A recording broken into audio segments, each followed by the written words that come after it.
Today on CHGO Blackhawks, Mario and I are discussing a player that we think the Blackhawks could be targeting this offseason, either via free agency or trade, that we haven't discussed yet. We've gone through a lot of names like J.J. Peterka and Bowen Byram and on and on and on, Jason Robertson, but we're going to present each a name that we have not discussed yet. Mario, why don't you start us off?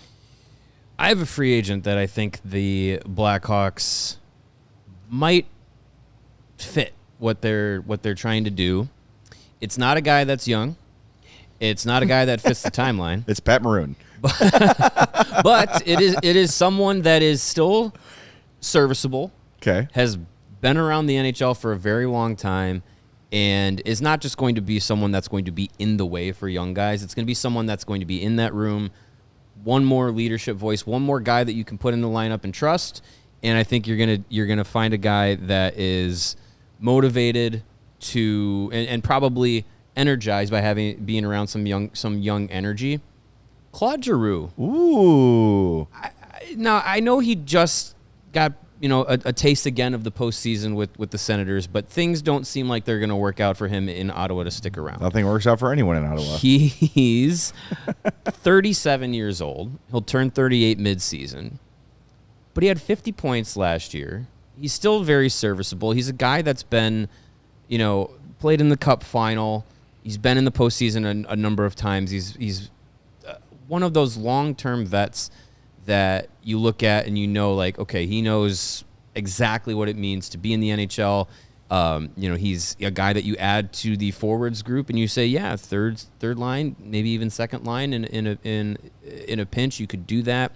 The cap wages prediction for his free agent contract is 2 years, $5.2 million. So it's more than Ryan Donato, but I think in that realm you're kind of paying a little bit for name recognition with Claude Drew at that point. But I think if he wants to do like a 1 year deal and be flippable, I think that would be something that the Blackhawks could benefit from. I know there's a lot of conversation of like, we don't want 1 year deal. I think Drew's a little bit different. It's a little bit different than a Craig Smith, a little bit different than, what Pat Maroon was or anything like that. Like, I think it's a guy that, I kind of look back at like Max Domi. Like he came here, played really well, got moved to an opportunity to contend again. Like there is a way for the Blackhawks to bring in a guy like that you benefit from. And he's the kind of personality I think that this young group could learn from. He's got a little bit of that crap heel edge to him that I think could rub off and give some of these young guys that confidence to talk your stuff in the NHL and back it up. I certainly don't hate it, especially if you're talking about a 1 year deal, because what it does, and this has been our concern as we've been talking about this all week, is like it really feels like Kyle Davidson's going to go a lot of kids, meaning he's counting on Moore, he's counting on Green, he's counting on Slager's got a one-way deal, so it'll be him for sure. Nazar, of course, but it feels like it's going to be a very kid-heavy lineup. So having a guy like Drew insulates you from that. So if Ryan Green's not ready or Moore's not ready, you've got a spot filled. And then you tell Claude Drew, look, we're going to bring you in until the deadline. And if you want to go, we will find you a contender to go play for. We'll lead half your deal to make you really appealing and to get a nice asset back. And you'll go play for a cup while you help us bridge that gap between September and March that maybe some of these young players might need. I don't hate that at all. It is certainly an upgrade from your Pat Maroons, your even like your Craig Smiths, but even like your Folignos, even your like those kind of guys who are Taylor Hall. Drew is a level ahead of them, even at 37, 38 years old. And you talk about playing the game the right way, the winning hockey that Jeff Blashill talks about all the time. Claude Drew certainly checks that box. So I'd be down. Like, to me, money is no object. It doesn't matter. The Hawks have a ton of cap space with only a few roster spots to fill. It very much seems like they're not going after Mitch Marner, so that would be the one guy where you're like really going to open up the bank for. I don't think that's happening. So somebody like Claude Drew on a 1 year deal, I wonder how the fan base would react to that. But when you hear it explained the way that you're explaining, I think someone like that makes a lot of sense. I kind of like it. Like the more I think about it, the more I like it. Yeah, and I think it's a guy that I know the age factor is something that people are would likely grumble about of being an old guy, but I look at him and he'd come in and be serviceable at a level that Teravainen was last year and Bertuzzi was last year. And yeah, if it's a short term, if it's a 1 year deal kind of situation, I think you have a guy that's going to come in and play a mentor role. And even for him, I think at that age, you might have a guy that's going to come in and know that he has some time to kind of ramp up as the season goes. If he knows his target date is first week of March, likely going to make a decision whether to stay or go. But you give him some of that time to kind of ramp up throughout the season, and I think that is something that could benefit a player at that age, not necessarily having to be okay, you're one in Ottawa, he was still kind of one of those guys that they had to rely on. So I don't know. I think it's interesting. I think it's a little bit for this exercise outside of the realm of people we've been talking about a lot. Does it feel like it's a likelihood? No. But I think it's intriguing to where it's higher than a non-zero chance that he could have a conversation. Yeah, or someone of that ilk, right? Someone kind of on the same, that as we look through who fits a timeline, those sort of things. Drew wouldn't even cross our mind because of the age, because of everything. So, I should have gone first because mine is much less sexy than yours. I have my eye on Matias Melli from the Utah Mammoth. This is a 24-year-old. He's got 1 year left on his deal at 3.43. The projection for his next deal is 3 by 3.9 or 1 by 3.7. So not a huge raise for him.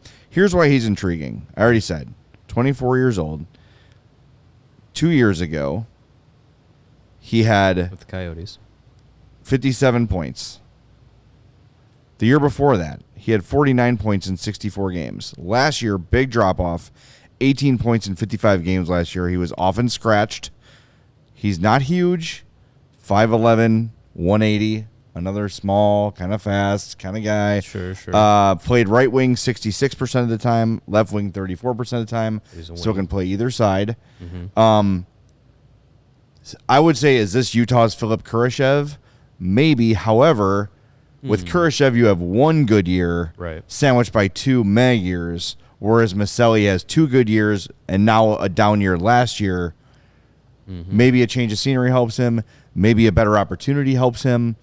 And if it doesn't work out, you can just walk away. I'm sure he could be acquired. He's on an expiring deal. Yeah, it's an expiring deal. Flip him at the deadline if you have to, if it doesn't work out, or bench him if it doesn't work out. It's not a huge financial commitment. Not crazy. We're just looking, we're trying to put all these pieces together, right? What fits the timeline, what fits the Blackhawks style, who might be looking for an opportunity elsewhere that, maybe they can take another step with better players around them. Because you could see Melli, assuming the Hawks don't make a giant move, which they might, probably play with Connor Bedard often. So yeah, I'd probably have an opportunity there. I have seen enough from him in his career production-wise to say it's worth a flyer at 24 years old. So, again, last year, 18 points in 55 games. The year before, 57 points in 82. Then 49 in 64 the year before that. Yeah. So, he's productive.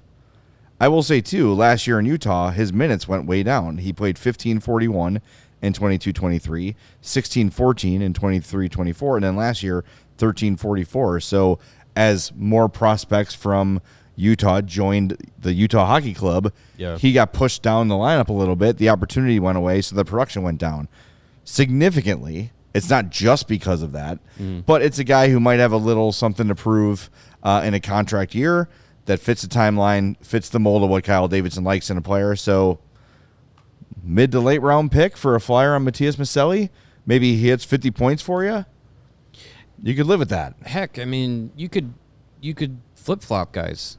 Lucas Reichel for Matias Melli. That's it, and just say change of scenery. Yeah, I think that could be 2 change of scenery, different opportunity kind of players, and for the Mammoth, you save some money because, Lucas Reichel's only on a $1.2 million contract. Michelli's, what do you say, 3.4? 3.4, yeah. Yeah, so that's, $2 million and change that you're saving on two guys that could be in very similar situations and could benefit from it.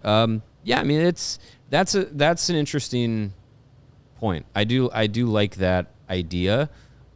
He's a guy that has seen his shooting percentage go down significantly over the past 2 seasons, so there could be a correlation with that where kind of falling back down from the or falling down to the average.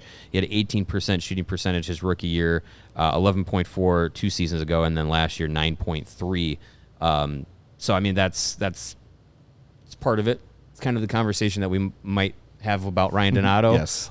over the next season or two, where he shot a career high last season, and it'll probably fall down to the average soon. But yeah, I mean that's an interesting name. I do like that. I like the versatility of left or right side. 5'11", 185. Like that's not small. Like that's completely fine. It's around average, yeah. Yeah, so that's interesting. I like that one. All right, good. We're agreed. I would be in on that. Get it done, Davidson. Drew and Michelli make us look smart. All right, thanks for listening to this episode of the CHGO Blackhawks podcast. Make sure you hit that like button for us. On your way out, we'll talk to you Monday at 2.